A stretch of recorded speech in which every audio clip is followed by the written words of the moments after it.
Hi, welcome to For the Education. This is Himanshu, and today we will start your third part of second chapter end of bipolarity.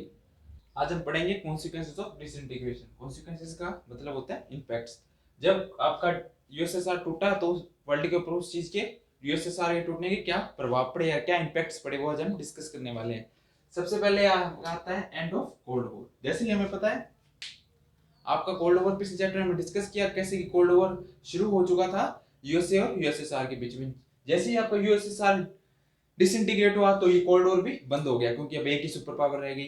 फिर next आता है आपका end of arms race. जैसे कि हमें पता है arms race का मतलब होता है दोनों सुपर पावर एक दूसरे को दिखाने के लिए बहुत ज्यादा वेपन्स या न्यूक्लियर वेपन्स आप बोल सकते हैं डेवलप कर रहे थे। फिर जैसे यूएसएसआर डिसइंटीग्रेट हुआ तो ये आर्म्स रेस वो भी आपकी खत्म हो गई। थर्ड पॉइंट आता है power relation in world politics change. इस पॉइंट का बेसिकली मतलब ये हुआ जब यूएसएसआर डिसइंटीग्रेट हुआ उसके साथ जो पावर थी वो भी जो पावर रिलेशन थे वो भी चेंज हो गए। कैसे? एक तो आपका यूएसएसआर सुपर पावर बन गया। अब वर्ल्ड में जो पावर वो कैसे टर्न होगी बाइपोलर से यूनिपोलर बन गई। फिर जो आपके इंस्टीट्यूशंस थे आईएमएफ और वर्ल्ड बैंक जो कि मतलब पैसे वगैरह लोन वगैरह देते हैं वर्ल्ड की कंट्रीज को उनका रोल ज्यादा बढ़ गया। उसके साथ साथ यूएसए की फिर पावर बढ़ने लगी और जो कंट्री यूएसएसआर के साथ थी जब यूएसएसआर टूटा तो वो नाटो में आ गई यूएसए के साथ आने लग गई जिससे कि आपके पावर रिलेशन वर्ल्ड पॉलिटिक्स में चेंज होने लग गए। नेक्स्ट पॉइंट आता है हमारा इमरजेंस ऑफ न्यू कंट्रीज।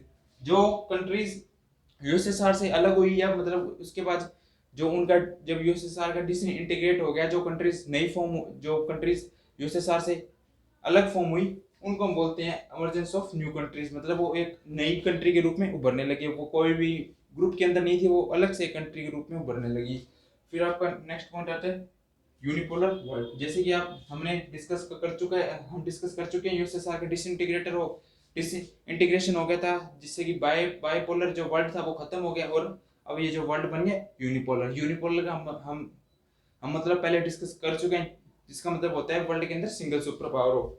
फिर आपका नेक्स्ट पॉइंट आता है विक्ट्री ऑफ कैपिटलिज्म सिस्टम और लिबरल डेमोक्रेसी। जैसे कि हम देखा यूएसएसआर जैसे डिसइंटीग्रेट हो उसके बाद जो यूएसए की आइडियोलॉजी थी वो डोमिनेंस करने लगी वर्ल्ड के ऊपर जिसको हम बोलते हैं कैपिटलिज्म आइडियोलॉजी वर्ल्ड के ऊपर डोमिनेंस करने लगी।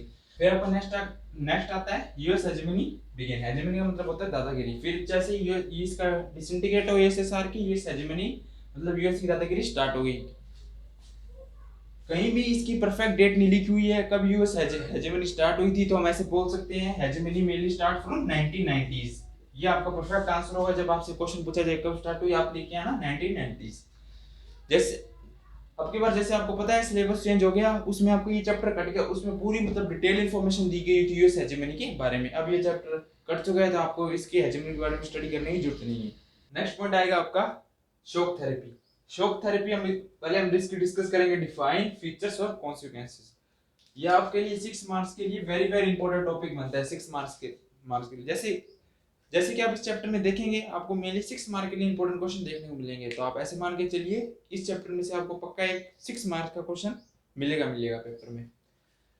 सबसे पहले हम इसकी डिस्कस करते हैं डिफाइन। शॉक थेरेपी क्या होती है? quick and painful process of transmission from authoritarian socialist system to democratic capitalist system influenced by World Bank and IMF। एक बार और हम इसको रीड करते हैं।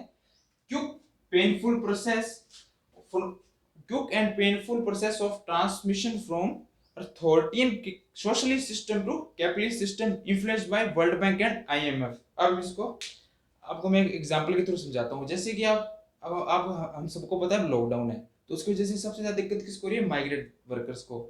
जैसे कि जैसे आप समझे सरकार ने मतलब बिल्कुल भी ढंग से प्लान नहीं किया कि उनको उनके घर कैसे भेजा जाए। एकदम से उन्होंने लॉकडाउन लगा दिया जिसके वजह से क्या हुआ कि जो आपके माइग्रेंट वर्कर्स हैं उनको सबसे ज्यादा प्रॉब्लम हुई आपके घर जाने में। हम इसको भी ऐसे ही समझेंगे।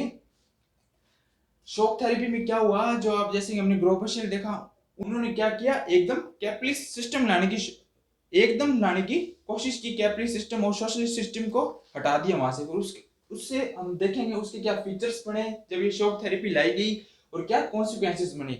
शॉक थेरेपी का मतलब यही होगा मतलब एकदम से उन्होंने एक ऐसा प्रोसेस या पेनफुल प्रोसेस जिसको आप बोल सकते हैं ऐसे इंप्लीमेंट किया एकदम से कैपिटलिस्ट सोशलिस्ट सिस्टम को कैपिटलिस्ट में कन्वर्ट करने के लिए। वो किससे इन्फ्लुएंस था? आपके इन्फ्लुएंस था आईएमएफ और वर्ल्ड बैंक से। और ये मेनली कहाँ ये जो आपका मेनली कहाँ लगाया गया shock therapy, Russia, central Asia and east Europe में, जो यूएसएसआर की कंट्रीज। अब हम डिस्कस करेंगे शॉक थेरेपी के फीचर्स के बारे में। फर्स्ट फीचर आता है आपका टोटल शिफ्ट टू कैपिटलिज्म।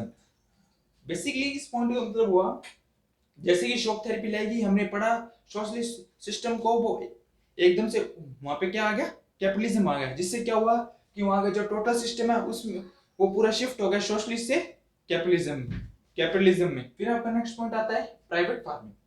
जैसे कि हमने पहले डिस्कस किया, आपका यूएसएसआर का सिस्टम, उसके अंदर क्या था, सब कुछ गवर्नमेंट के कंट्रोल में था, फार्मिंग या फिर गवर्नमेंट के अंडर ही होती थी। फिर जैसे कि शॉक थेरेपी लाएगी, उसके बाद क्या हुआ, सब कुछ प्राइवेट हैंड में दे दिया गया। जो आपकी फार्मिंग थी वो भी अब प्राइवेट लोग, मतलब लोग खुद उसके ओनर बनने लग गए और फार्मिंग करने लग गए।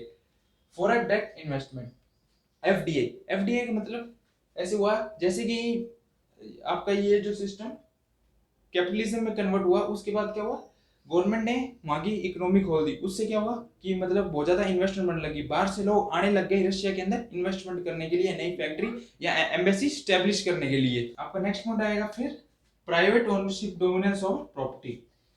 जैसे कि कैपिटलिज्म आया, शॉक थेरेपी लगी, सब कुछ प्राइवेट हैंड्स में दिया गया, उसके चलते क्या हुआ, जो मतलब आपके प्राइवेट लोग, जो मतलब जो लोग थे, वहां से गवर्नमेंट का कंट्रोल हट गया। जो मेनली वहां के लोग थे, अब आप कह सकते हैं बड़े बिल्डर्स वगैरह थे, फैक्ट्रीज के ओनर थे, उनके हाथ में सब कुछ पूरा कंट्रोल आ गया, जिसको हम बोलते हैं प्राइवेट डोमिनेंस। फिर नेक्स्ट पॉइंट आया आपका setup of new trade alliance. पहले क्या होता था, यूएसएसआर के अंदर ट्रेड होती थी, वो उनका एक अलग वहां पे ट्रेड अलायंस बना गया। जैसे शॉक थेरेपी लाया गया, या आप कह सकते हैं यूएसएसआर डिसइंटीग्रेट हुआ, तो एक अलग ट्रेड अलायंस सेटअप हो गया, जो मतलब वेस्ट की कंट्रीज के साथ भी उसने ट्रेड करना शुरू कर दिया।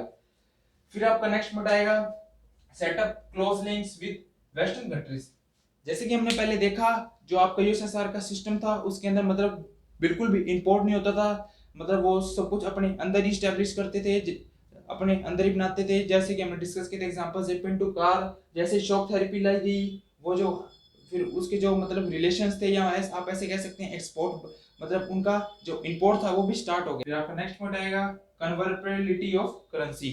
इस पॉइंट का मतलब हुआ, जो आपकी मतलब जो जैसे कि वो वहाँ पे जो यूएसएसआर की करेंसी थी, वो जैसे ही शॉक थेरेपी लाई गई, तो उसमें क्या हुआ, मतलब वो अदर करेंसी के साथ एक्सचेंज हो सकती है, या वो गोल्ड के साथ एक्सचेंज हो सकती है। मेनली किस पर्पस के लिए, ट्रेड पर्पस के लिए। वैल्यूबल जो वहाँ की 90% वैल्यूबल इंडस्ट्रीज थी, उनको सेल कर दिया थ्रोन अवे प्राइजेस में। इस पॉइंट्स का इसका मतलब हुआ, जो वहाँ की मतलब बहुत ज्यादा वैल्यू, मान लीजिए वहाँ की जो मेन इंडस्ट्रीज थी, 90% इंडस्ट्री जो मेन थी, उनको गवर्नमेंट ने क्या किया, ऐसी जो कम भाव में बस सीधा उनके पास, मतलब गवर्नमेंट के पास अब फंड्स की कमी हो गई, मतलब पैसे कमी हो गई, तो उन्होंने ऐसी जो वैल्यूबल इंडस्ट्री को ऐसे ही बेच दिया, मतलब थ्रोन अवे प्राइसेस में बेच दिया। उस बेचने के लिए गवर्नमेंट ने क्या रखा, वाउचर्स रखे। वाउचर्स मतलब आप ऐसे मानिए एक टोकन रखे या कोई कूपन रखा, जिससे मतलब वो लोग वो कूपन लेंगे तो ये इंडस्ट्रीज परचेज कर सकते हैं। मतलब ये लोग, ये जो कूपन थे सभी को बांट दिए गए।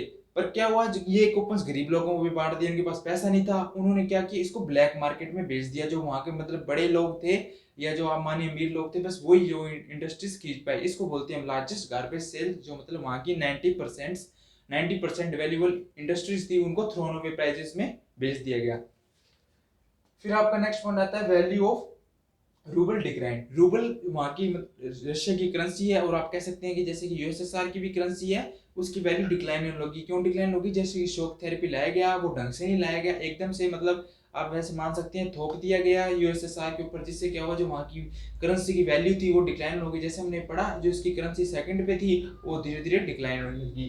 फिर आपका नेक्स्ट पॉइंट आएगा स्टेट कंट्रोल इंडस्ट्रीज कोलैप्स्ड। इस पॉइंट का मतलब हुआ, यहाँ पे स्टेट का मतलब हुआ गवर्नमेंट, यहाँ पे बेसिकली स्टेट का मतलब होगा गवर्नमेंट। जैसे कि हमें पता है शॉक थेरेपी लाएगी, वैसी जो जो वहाँ की जो इंडस्ट्री जो स्टेट कंट्रोल करता था, वो जैसे शॉक थेरेपी आई तो प्राइवेट सेक्टर में चली गई, वहां से गवर्नमेंट कंट्रोल हट गया।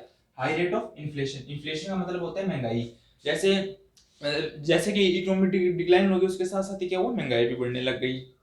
फिर आपका नेक्स्ट पॉइंट आएगा old system of welfare destroyed. Old system की, जैसे हमने पढ़ा, जो सोवियत का सोशल सिस्टम था, उसमें गवर्नमेंट मतलब हर लोग के, या पुअर या रिच के, पुअर या रिच जो जो भी मतलब सोसाइटी में जैसे भी लोग, उनके वेलफेयर पे ध्यान देती थी, वो सिस्टम सब कुछ ठप हो चुका था शॉक थेरेपी की वजह से। फिर आपका नेक्स्ट पॉइंट आएगा नो फूड सिक्योरिटी। जैसे पॉवर्टी बढ़ने लगी वहाँ पे, और जो वहाँ की मतलब करेंसी की वैल्यू भी डिक्लाइन होगी, वहाँ पे फूड शॉर्टेज भी बहुत ज्यादा आ गई। फिर नेक्स्ट पॉइंट आएगा विड्रॉल ऑफ गवर्नमेंट सब्सिडीज। जैसे हमने डिस्कस किया पहले, सोशलिस्ट सिस्टम था, उसमें मतलब गवर्नमेंट पीपल के वेलफेयर के लिए सब्सिडीज भी देती थी। अब वो शॉक थेरेपी की वजह से प्राइवेट हैंड में आ गया, तो वो सब्सिडीज वगैरह सब कुछ विड्रॉल हो गया, सब कुछ वहां से खत्म हो गया। फिर आपका नेक्स्ट पॉइंट आएगा फॉल इन जीडीपी। जैसे हम डिस्कस किया महंगाई बढ़ने लग गई, और यहाँ पे हमने डिस्कस किया जो उनकी करेंसी की वैल्यू डिक्लाइन हो गई, उससे क्या हुआ, जो वहाँ की जीडीपी थी, ग्रोस डोमेस्टिक प्रोडक्शन, वो भी गिरने लग गया। फिर नेक्स्ट पॉइंट आएगा constitution in hurry extra power to president. इस पॉइंट का बेसिकली मतलब होगा, जैसे वहां जब शॉक थेरेपी और जब यूएसएसआर का डिसइंटीग्रेट हुआ, जो कंट्रियां मान लीजिए रशिया, बेलारूस, यूक्रेन, जो अदर कंट्रीज थी, वो वहां से आजाद हुई, तो उन्होंने क्या किया, अब अलग से अपना कॉन्स्टिट्यूशन भी लिखना शुरू कर दिया। तो कॉन्स्टिट्यूशन इतनी जल्दी लिखा गया था, वहां के जो मतलब मान लीजिए प्रेसिडेंट थे या कोई भी मतलब कोई जो उनकी गवर्नमेंट को वहां पे कंट्री को रूल करेगा, उसको बहुत ज्यादा पावर दे दी गई। हम ये देख सकते हैं रशिया में हम देख सकते हैं, अब वहाँ के प्रेसिडेंट है पुतिन, उन्होंने क्या किया, अगले 10 साल के लिए और राज करने के लिए वहाँ के जो मतलब पार्लियामेंट है, जो भी वहाँ पर कोई है, वो उसमें मतलब ये प्रस्ताव रख दिया कि मैं अगले 10 साल और रूल करूंगा। फिर आपका नेक्स्ट आएगा mafia control over economic activities. जैसे कि हमने डिस्कस किया, जो लार्जेस्ट गार्बेज सेल हुई, इसमें सभी लोगों को वो कूपन्स वगैरह दिए गए, वाउचर्स वगैरह दिए गए, जिसमें मेनली वो ब्लैक मार्केटिंग में पूरे लोगों ने बेच दिए। वो किसके हाथ में आ गए, माफिया बोला जाता है। माफिया मतलब एक ग्रुप ऑफ, जो एक पीपलों का ग्रुप था, जो रिच पीपल थे, वो सब कुछ ब्लैक मार्केट में सस्ते भाव गरीबों से खरीद रहे थे, या उनसे उनसे मतलब अपनी पावर से खरीद रहे थे, और इंडस्ट्रीज कंट्रोल कर ली, और माफिया वो सारा कुछ वहाँ की इकोनॉमिक एक्टिविटीज को कंट्रोल करने लग गए। फिर आपका नेक्स्ट पॉइंट आएगा breakup of exerting trade alliance. जैसे कि हमने डिस्कस किया, जो मतलब आपका जैसे शॉक थेरेपी लाई गई, तो पिछले वाला जो यूएसएसआर का ट्रेड अलायंस था, वो तो ब्रेक हो गया, अब नया एक ट्रेड अलायंस बिल्ड होने लग गया। फिर आपका नेक्स्ट पॉइंट आएगा पॉवर्टी इकोनॉमिक इनइक्वालिटी। ये मतलब मेनली कॉन्सिक्वेंसेस निकल के शॉक थेरेपी के, पॉवर्टी, इकोनॉमिक इनइक्वालिटी, ये हम डिस्कस कर चुके हैं फ्लोइंग पॉइंट्स में। ये आपको एक शॉर्ट पैराग्राफ देखने को मिलेगा, उसमें ये कहा गया है कि मेनली 1500 जो 1500 बैंक्स थे रशिया के, वो बैंक करप्ट होने लगे, मतलब मेनली वो घाटे में जाने लग गए, जिसके कारण वो बंद होने की स्टेज पे आ गई। उसके साथ एक जो रशिया का सेकंड लार्जेस्ट बैंक था, जिसका नाम है था इनोकॉम बैंक। इनोकॉम बैंक, ये रशिया का सेकंड लार्जेस्ट बैंक था, जो बैंकरप्ट हो चुका था कब, आपका 1998 में। अब हम डिस्कस करेंगे, जब आपकी शॉक थेरेपी लगेगी, तो वहां की जो रशिया और अदर जो आपकी पोर कंट्रीज थी, वो कैसे रिवाइव हुई, उनकी इकोनॉमी कैसे फिर से ग्रोथ करने लगी, वो हम डिस्कस करने वाले हैं। सबसे पहले revival of this economy, specially Russia export natural resources like oil, natural gas and minerals. अब जब इनकी इकोनॉमी कैसे रिवाइव हुई, इनकी इकोनॉमी रिवाइव हुई मेनली नेचुरल गैस से, नेचुरल रिसोर्सेज से। वो क्या करने लगी, जैसे कि आप एग्जांपल के थ्रू हम देख सकते हैं, रशिया वो मेनली एक्सपोर्ट करने लगी आपका ऑयल्स, गैस का, मिनरल्स का, और अदर जो उनके पास रिसोर्सेज थे उसका। फिर आता है आपका Azerbaijan, Russia, Kazakhstan, Turkmenistan are oil and gas producer. ये जो मेनली कंट्रीज थी, वो ऑयल और गैस प्रोड्यूस करती थी, जिनसे कि उनकी इकोनॉमी वो क्या हो, रिवाइव हो। फिर जो मतलब जो उनकी नेबरिंग कंट्रीज थी, वो भी कैसे रिवाइव होने लगी, जो मतलब उनकी जो पाइपलाइन जाती थी अदर कंट्रीज को नेचुरल गैस या ऑयल देने के लिए, जो उनकी जो बाउंड्री से होके जाती थी, जो उनकी नेबरिंग कंट्रीज थी, उससे क्या, उस चीज का वो रेंट लेती थी वहां पे पाइप लगाने का, उससे भी वो जो उनकी नेबरिंग कंट्रीज थी, वो भी रिवाइव होने लग गई।